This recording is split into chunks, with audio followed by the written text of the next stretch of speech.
Today you'll see two woven blouses, one drapey, one structured, same pattern, whole different look. I've even got a broderie anglaise here, beautiful neckline details over here, and the sleeves, statement sleeves. Hi sewing friends, I'm Karina from liftingpinsandneedles.com. Welcome to this channel that is all about sewing, limitless sewing. And today I have a brand new release from Pattern Emporium. I've really been enjoying sewing my two tops over the last couple of days. They are beautiful blouses or shirts. The Lyrical shirt is a brand new pattern at Pattern Emporium. They are buttoned down. You have a placket in the center that is easy because it's integrated into the center front piece. So it's just a section that you interface and then fold over and top stitch. Love that because it's the easiest placket that you can ever find on a pattern. For the neckline, you can do the traditional collar stand and collar, which is super nice. I've got a lot of content around there and I will include that in today's video. I've sewn that. I've also sewn the second option, which is darling, and it's a necktie. The necktie is beautiful. It's a rectangle basically that you sew onto the neckline. Very easy technique, and I really like that it's partially interfaced because it makes it more structured over here. There is a yoke on the back. It's a single layer, no burrito method, but I did do the burrito method for one of mine because I had enough fabric, but for the other one I didn't. The back piece is slightly gathered onto that yoke, just slightly. The shaping of this is really nice. It's not boxy, it's not super fitted. I think the ease is just right for the style. Two lengths here. One that is mid-hip, the other one's a little bit longer, so whatever length you want, you can adjust. And the sleeves. Now this is where it's super nice. Beautiful sleeve that's gathered here on the top, the sleeve cap, and then towards the bottom, you create a casing with a bit of bias tape on the inside of the sleeve and thread elastic, and then it gives you that ruffle. Same effect if you make it short, mid, or full length. Beautiful. I sewed both of mine in the shorter sleeve length because it's just the most practical for me. It's what I end up using the most rather than the full length sleeve, but gorgeous. So nice. Because the Lyrical shirt is a brand new pattern at Pattern Emporium, it's going to be 15% off through Monday the 28th at noon. But that's in Australia because that's where Pattern Emporium is from. Over here in this area of the world, the sale ends on Sunday night, around there. And not only the Lyrical shirt is on sale, there are other patterns bottoms that are also 15% off. I'll leave you the links for everything in the top of the comment section, easy to find. Those are affiliate links. If you do end up clicking on them, it takes you directly there. I do receive a small commission from the designer, but you don't pay anything extra. It's just one way that you can support me with all this work I do here on YouTube. You know, you can enjoy all this content without any cost. For the fabric, the best are woven fabrics. That's what it's designed for. I would not try to make this in a knit. You would just overcomplicate it for yourself. So woven fabrics, light to medium weight. Because of all the gathers and the tie feature, you know, I think the drapey fabrics are going to be the best. You know, they are the recommended type. So rayon, rayon twill, rayon crepe, even a rayon linen blend, a tencel, a crepe, a silk. If you do want to go rogue, you could use the more structured fabrics. It's just going to be more voluminous. The statement sleeve will be much more apparent, and it's up to you. I have gone rogue. For one of my versions, I followed the rules and I used the rayon twill. Beautiful. It's a solid. You really see the details. I think for the tie, you should use something that drapes. It's going to be more comfortable. But for the collar stand and collar, I think you could use the structured fabrics, and that's what I've done with my broderie anglaise, which definitely has no drape. Everything's going to be much more dramatic with the structured fabric than with the drapey. It's going to be softer. You do need a little bit of fusible interfacing, and you need a few buttons. You know, I put 8 on mine. You could probably do 6 or 10 depending on how far apart you want them or the length of the blouse that you're sewing. You need 3/8 elastic to put inside the casing. Size from 4 to 30 Australian up to a 58.5-inch hip. Now there is a full bust option here. If you look at the size chart and you plot your measurements, the most important that you need to look at is your upper bust. If your full bust falls within the same size, then you're fine to sew the regular bust option that does not have a bust start. If your full bust is 2 sizes larger than the upper bust that you plotted down there, I think the full bust option is going to work better for you and you're going to have a bust start there. Now, this is where I just sew the bust start anyway, even though I don't meet the criteria because my full bust is in the same size as my upper bust. But I know for wovens, I really do benefit from the bust start. I am a C sewing cup. I do have a significant bust projection. I did use the full bust adjustment piece, even though I technically do not need it. I've done this many times before at Pattern Emporium and I never regret the choice over here. So that's cool. Because there's quite a nice amount of ease in the pattern, I decided to go down to a size 14, even though my measurements all fall within the size 16. The only fitting adjustment I made here was to lower the position of that bust dart by 1 inch, which is a very common adjustment for me. I'm sewing the shorter cut line there because I prefer shorter tops. I am going to show you a lot of the sewing here, focusing on that beautiful sleeve, the ties that I'm sewing over here. And I'm bringing back content from the collar and collar stand from another shirt from Pattern Emporium that has the same technique so that you can have a refresher there. So let's see the sewing bit and then I'll show you my beautiful blouses.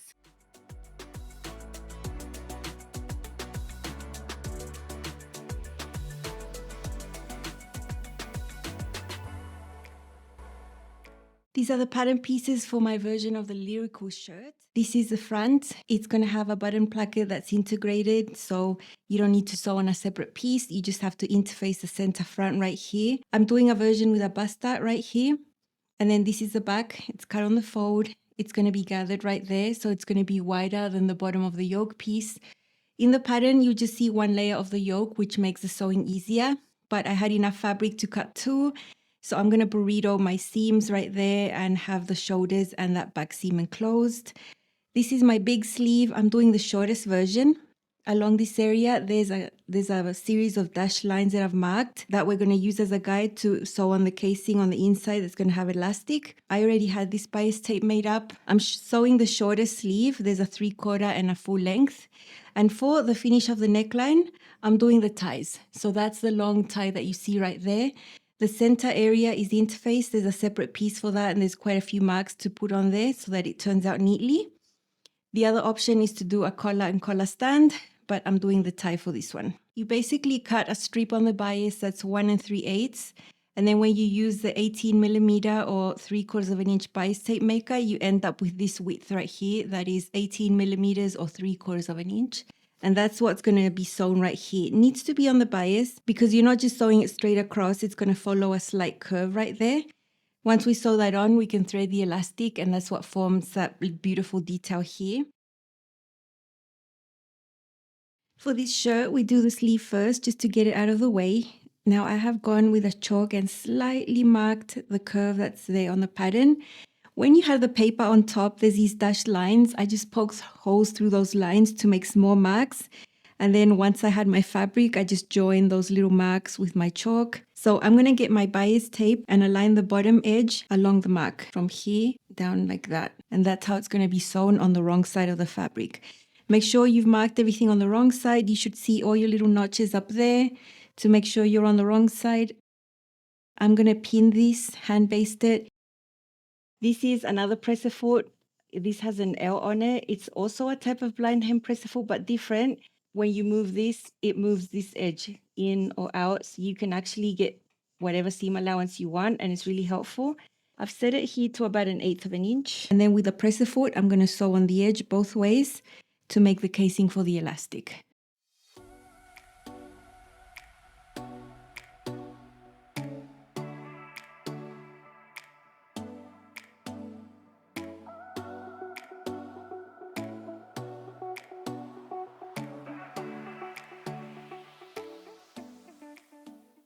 Okay, here the casing is done. I've got 3/8 elastic. This is a short sleeve, so it's going to end up right here on this part of my arm. I measured around there and added a little bit of ease because I don't like tight things.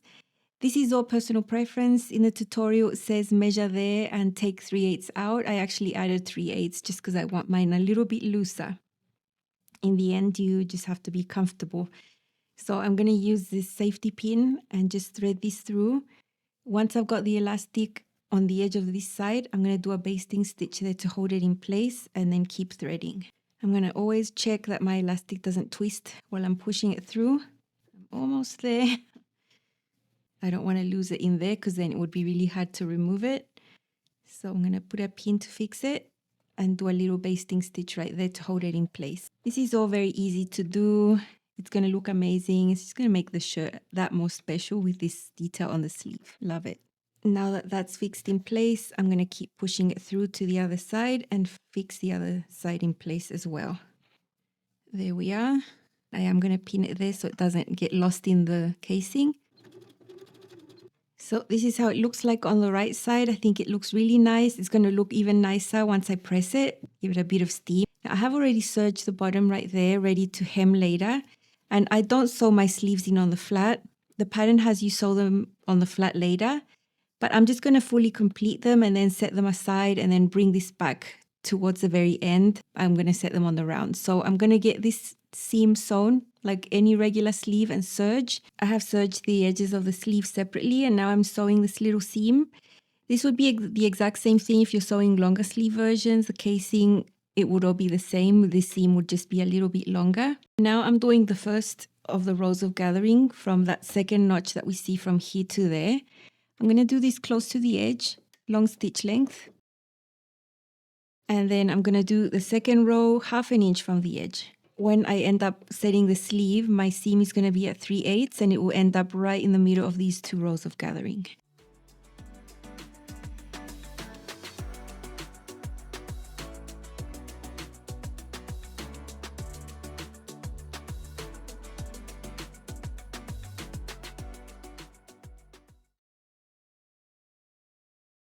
Like with any woven shirt, I'm going to stay stitch the neckline first just to make sure everything fits later, especially important if you're sewing the collar stand and collar, also important if you're sewing the tie. So I'm doing the front first. I'm going from the shoulders into the center. Seam allowance is going to be 3/8, so I'm doing this slightly under 3/8, normal stitch length. I'm going to repeat this for the other front and then I'm going to do the same with the yoke pieces. That's the back neckline right there. So for the yoke pieces, I'm going from the shoulder into the center and then flipping the fabric and doing the shoulder into the center as well.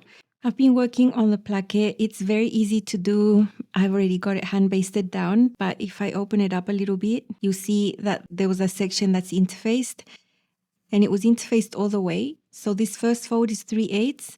And then from the edge right here, from this very edge up to that edge of the interfacing, it's 1.5 inches. So I just do the first fold at 3/8 and then I fold where the interfacing is. It's right there. So that gives you a really neat placket, 2 folds, super easy. I've hand basted it. I have already serged the bottom because the hem is coming later. At the bottom, I have already sewn that section and then flipped it. So this is what I do with all my plackets. And then comes the top stitching.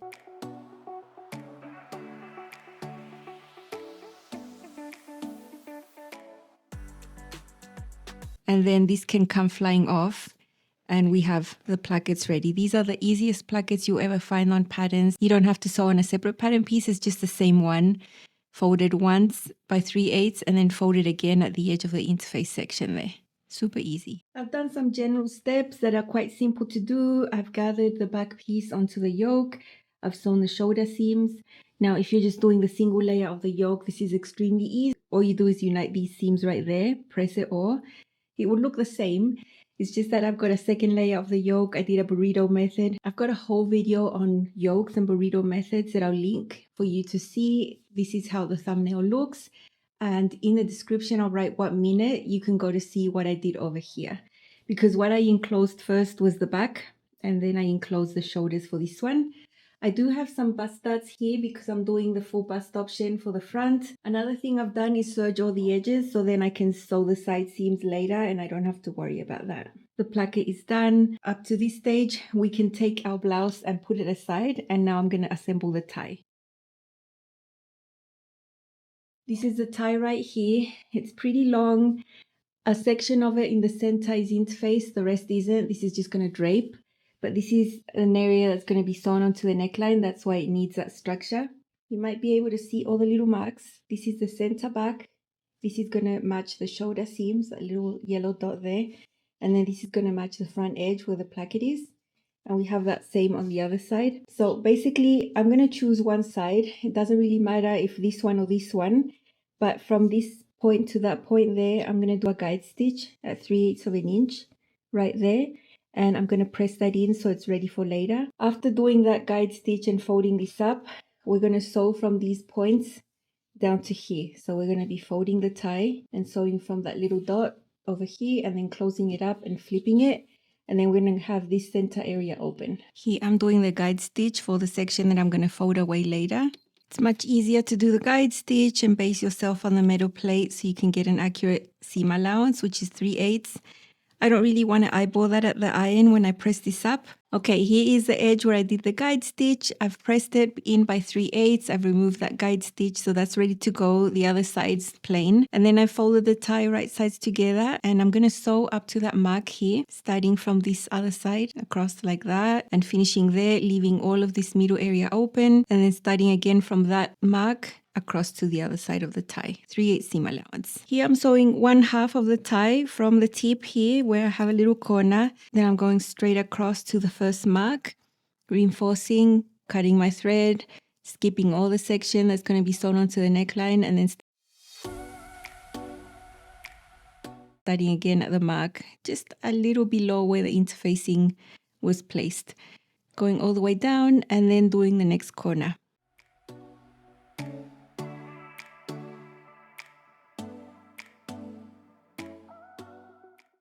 Now that the seam is sewn, we can flip it, and I would just get the tip here, push this in a little bit so that the pencil could go in.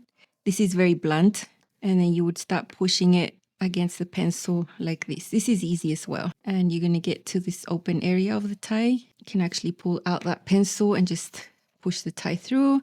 Then I've got to tidy that up and then repeat on the other side. Once I've got it all nice, I'm going to press it, all of that. Then this is the section that's extended that is going to be sewn onto an actual neckline. Okay, I've been pinning my tie to the neckline.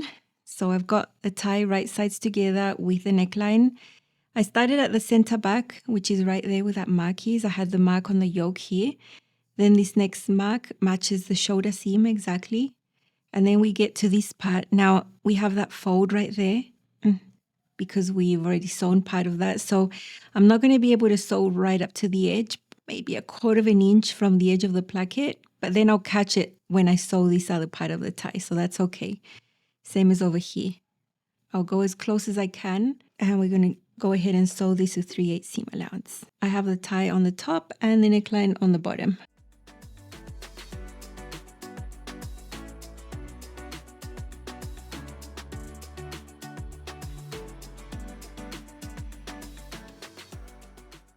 Okay, I've got the shirt wrong sides up. Here you can see the marks of my armhole, the notches for the sleeve later. This is my yoke. I have a double yoke. That's why you can't see the seam. And now we have just sewn this. This edge that we'd folded up now has to come over and cover that seam. But we need to press that seam upwards like that. I'm going to do a few snips just to relieve some tension. And over here, we're just going to tuck that in there. And when we sew that seam, we're going to catch that little bit there. So it's quite simple. It's very nice. I really like that this section of the tie is interfaced because it's going to be more structured. I've sewn something similar like this before where it wasn't interfaced. And then when you wore it, it was super floppy. That's not going to happen here. So I'm glad this area is interfaced and then the rest of the tie isn't, so it can drape really nicely. I'm just doing a few snips here because this whole neckline is very curved. I'm going to head over to the iron, press it all, tidy it up, hand baste it, and then do that final stitch across. This is the wrong side of the blouse, and I have hand basted everything, covered that seam.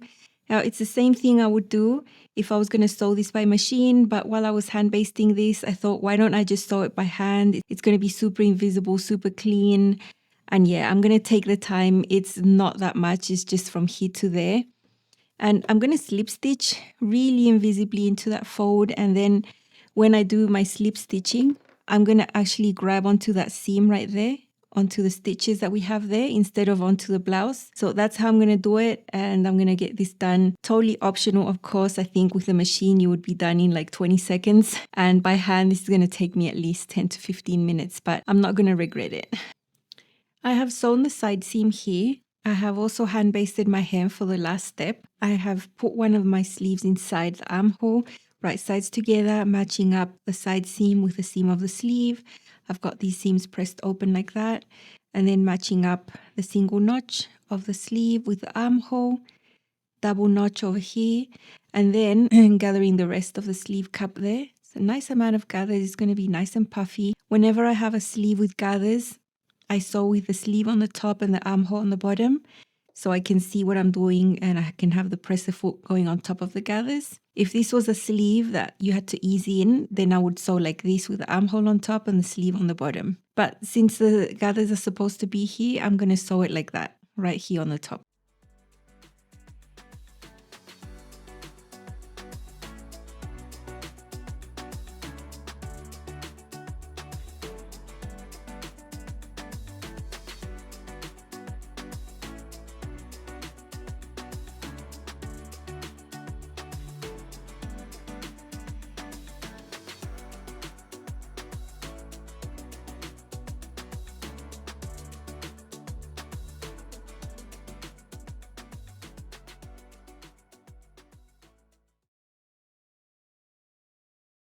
Here I have the two collar pieces. The interfaced one is the upper collar and the non-interfaced one is the under collar. They are cut from different pattern pieces, so they are not exactly the same. This one is actually a little bit smaller than that one. So I'm just going to put them right sides together like this. And you can see that the under collar is a little bit shorter here. That's going to help the seam roll to the back so that you don't see it when you wear it. Okay, so now we're going to sew the short ends. Remember, you're sewing with these angles going out like that. This is the section that's going to be sewn onto the collar stand later. So we'll just get that sewn here all the way across like that and then flip this right sides out.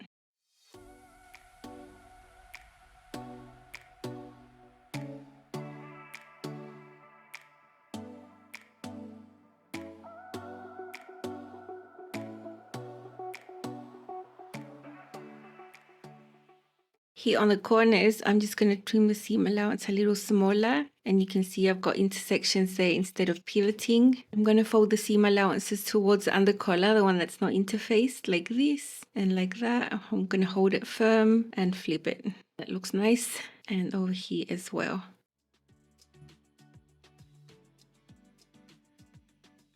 So now I'm going to head to the iron and just press the seam open in here and tidy it all up. I'm going to make these bottoms align here. Remember the under collar was a little bit shorter. That means that when you press it, you can see the seam is rolling towards the under collar. And then when you wear your collar, it's going to look really neat. Okay, here's the collar, nice and neat and pressed. The bottom edges are together. And you can see how the under collar, because it's a little shorter, the seam rolls to the back. That's the intent. So we need to have the non-interface collar facing up like this. Here we have our two collar stands. One is non-interfaced. That's the one where I've pressed the bottom up by 3/8 of an inch. The one that's interfaced is flat. This one that's interfaced will be the outer band. The inner one is the one that's going to touch your skin. It's going to be softer, less stiff, touching your neck. What we need to do is keep the interface collar stand right now. Just put this one aside. Let's get our collar, the non-interface side, facing up like this. And now we're going to match this up. Now you can see on each side there's a little notch and a little notch. These will meet the edges right here. And I've also marked the center. So make sure your non-interfaced side of the collar is looking up at you. You can always tell because the seam, you can see it rolling towards this side. So we're going to align this right there. You can see it matches perfectly. The notch matches the edge here, matches the edge there, and it matches the center. And we're going to do a quick basting stitch. It's not going to go all the way around. It's just going to catch it from one side to the other. And we're going to do it with a smaller seam allowance than 3/8 because once we sew on the other layer, that's when we're going to do the definite stitch.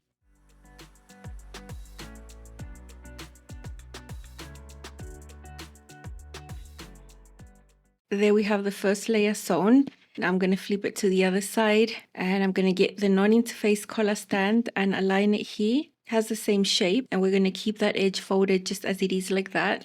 We're not going to extend it. And now we're going to sew this curve and then catch everything all the way over to this other side. You can see that so far this is super doable. There's nothing really complex about doing this. It's just a few straight seams and I don't really think this is especially hard. Now I like the seam allowance because it's 3/8. I think it's easy to manage, but I still like to draw it. You could measure that, but I can pretty much eyeball 3/8. So I'm just going to draw the 3/8 here on this curve. And for me, it's easier to sew it nice and accurately if I have a line as a guide.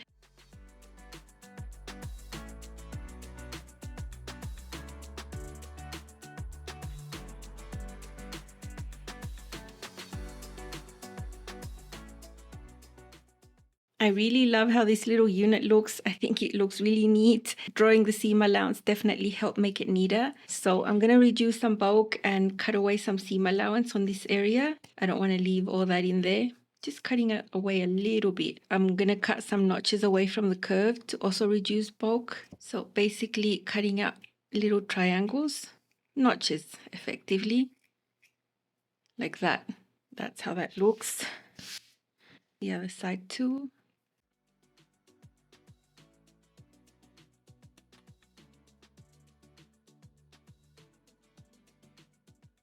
And now we can flip this like that. Look how pretty that is. Now we're going to take the edge that's raw, that's extended, and that's what's going to go sewn onto the neckline. So this raw edge here, and we're going to keep this one out of the way. So now we take our neckline. I've put a pin in the center back here, that's on the yoke area. I've put a pin in the center of this outer collar here, and we're going to match these up and pin these along the neckline. So this edge here, you can see there's an edge that's folded and the edge that's extended. This extended edge is what's going to go sewn onto here right up to the edge. At this stage, the placket is already done. It's an integrated placket, just the center front was interfaced, and then you have one fold at 3/8 and then the second fold where the line was there of the interfacing. And so this has to meet the edge right there. So now we pin this section and then the same over here. Here's the other side and we meet this edge right there. Just to make my life easier, and because it's a curve, I have hand basted this instead of using pins. I think it'll be a nicer experience. We'll just go ahead and sew that. Now I'm going to make sure I keep this fold out of the way, and then I'm sewing flush against that fold right there. 3/8 seam allowance, and then I'll keep going.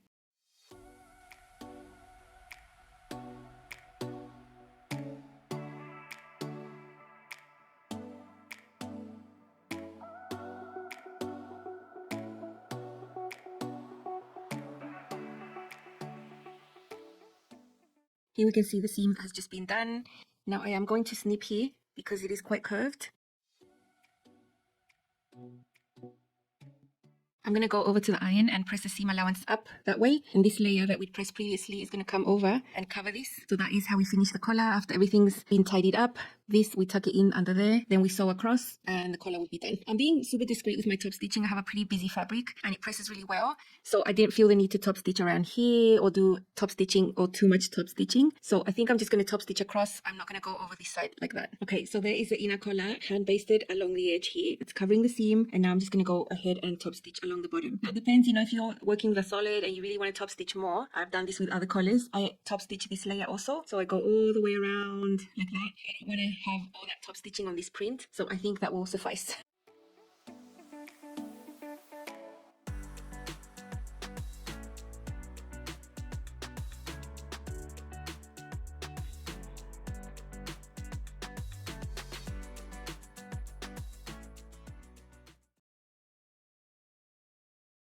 This is the one you saw in the tutorial. It's a beautiful rayon twill in a burgundy color. Of course, burgundy, these colors always look red on screen. The cameras don't tend to pick them up very well, but here is a beautiful tie. You saw that I ended up sewing all of this by hand, so it's pretty invisible. I love how that turned out. That seam is enclosed because I did a burrito method right here, which is not part of the pattern, but you know, if you like doing the burrito methods and enclosing your seams, feel free to do those techniques if you know how to do them. It literally takes you an extra 3 or 4 minutes of your time, so that's what I did over here.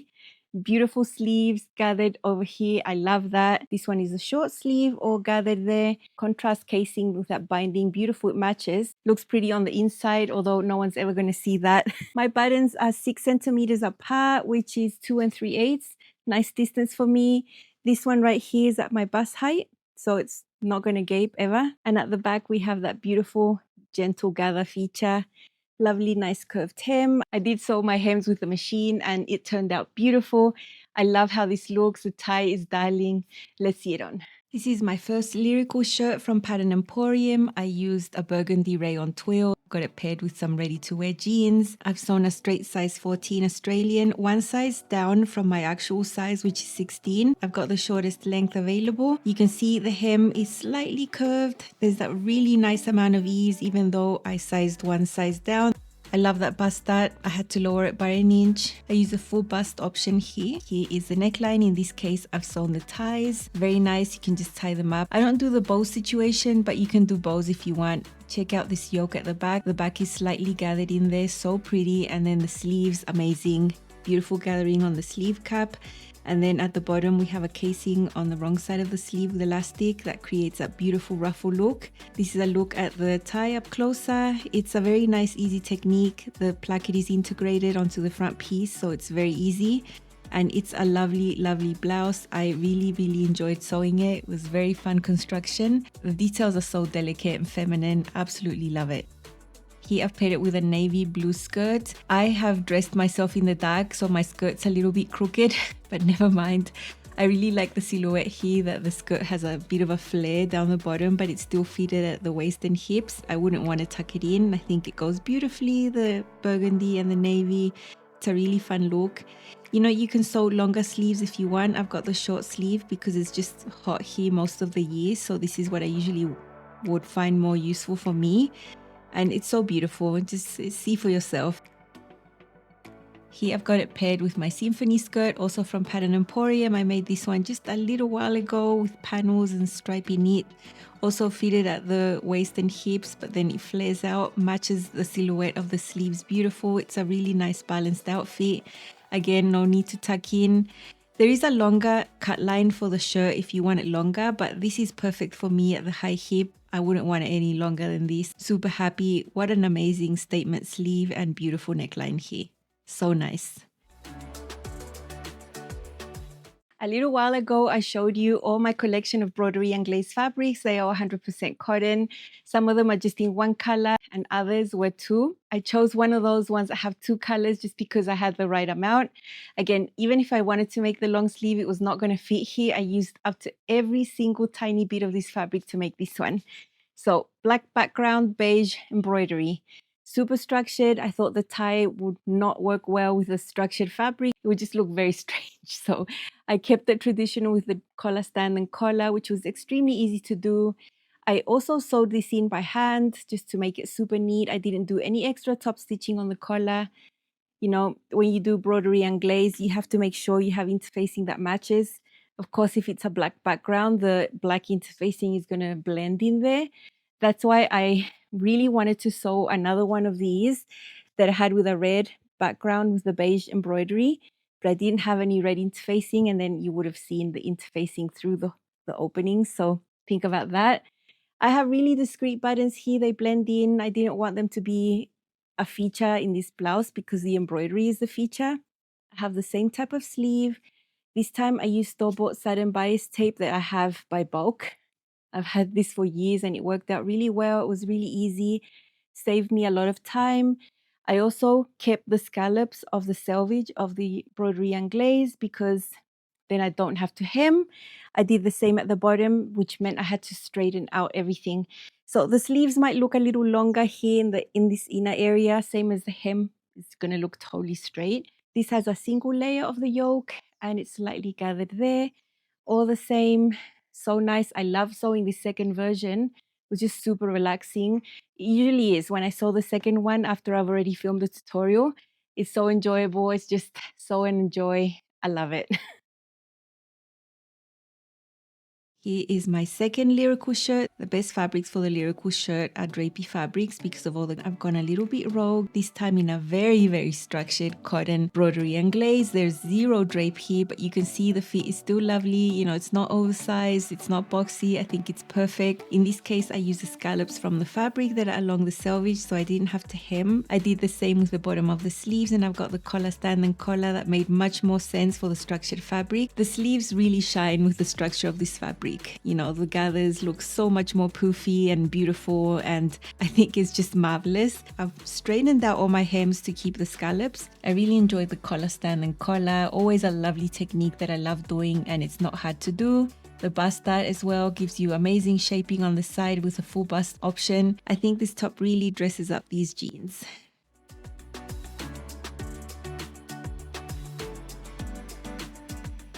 Now I'm fighting against sunset, so it's getting a little bit darker. Here I've got a more formal look for church with a pencil skirt and some lovely heels, very comfortable. You know, when you have such an amazing shirt like this, all the rest of the outfit can be very, very simple because the Lyrical shirt is the statement piece of this outfit, and I think it goes beautiful. Love the beige and the black, can't go wrong. I love the embroidery on this fabric, it's so pretty.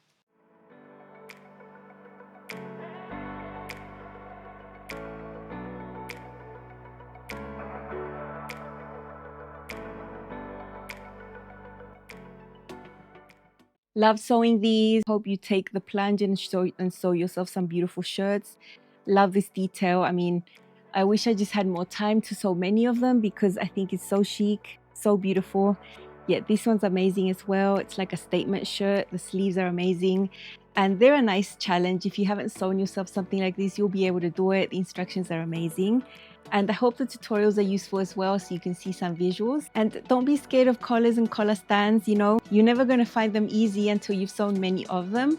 At this point in my life, I'm like, yep, I just sew them and it's so enjoyable because I don't stress over them. The only way that you can get to that is by just sewing a lot of them. And if you never start, you're never going to be comfortable with them. So I recommend you start. If you've never done one, give it a go, follow the instructions, and you'll be sweet. That's all from me. I hope you enjoyed this one. I will see you again very soon on this channel with more sewing content. Bye.